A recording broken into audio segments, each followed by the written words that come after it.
Every year, thousands of people apply for the MEXT scholarship. Many are qualified, many have strong grades or transcripts. Many also meet the requirements, including satisfying language expectation, right?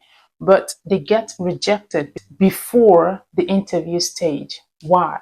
This video will be answering that. And that's because of one document people don't take seriously enough: their CV. Now, let me make something very clear. This is not a job CV. This is not a generic academic resume either. It is a strategic academic positioning document, okay?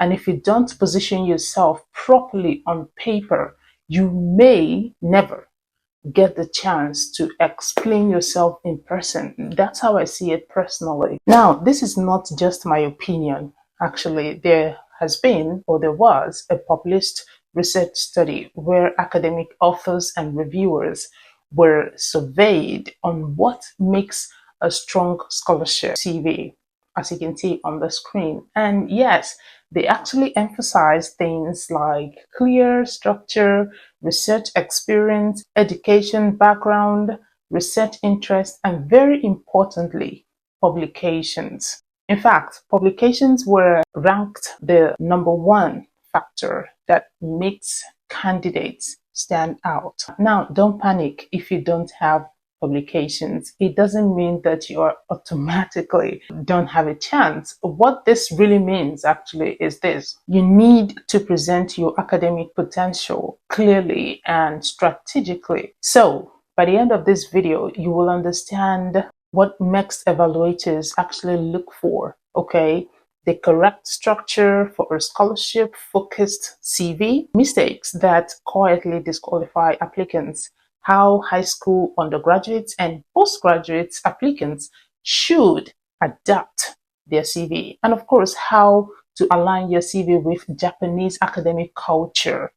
And yes, I do have a template to show you at the end of this video, so be sure to watch to the end. And if you want that exact template, I will leave it right in the description box below. Hey, my name is Jane. I'm a MEXT scholar and I live and work in Japan. And you're welcome to Thrive with Jane. Okay, now let's begin, or rather, let's continue.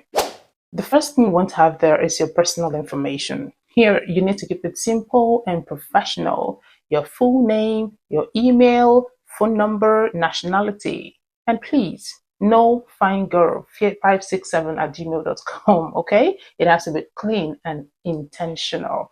And the next stage is education.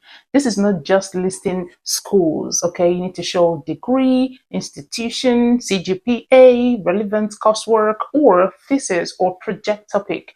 MEXT actually is looking for direction, not just attendance. Okay, I went to school. That's it. That's not what they're looking for.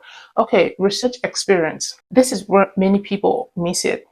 You should ask yourself, what about your final year project, academic assignment, any structured investigation? That is research, okay? And now you should present it like this: a problem, method, outcome, okay? That's what makes you stand out.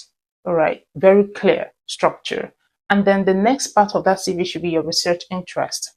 This part is very important. You should avoid vague statements like, I am interested in technology. Okay, instead, be specific, show direction, align with your field. Let them see where you are going. Okay, and then the next part of that CV should be your awards and achievements. Now, don't hide your wins, okay? Scholarships, academic awards, competition, leadership.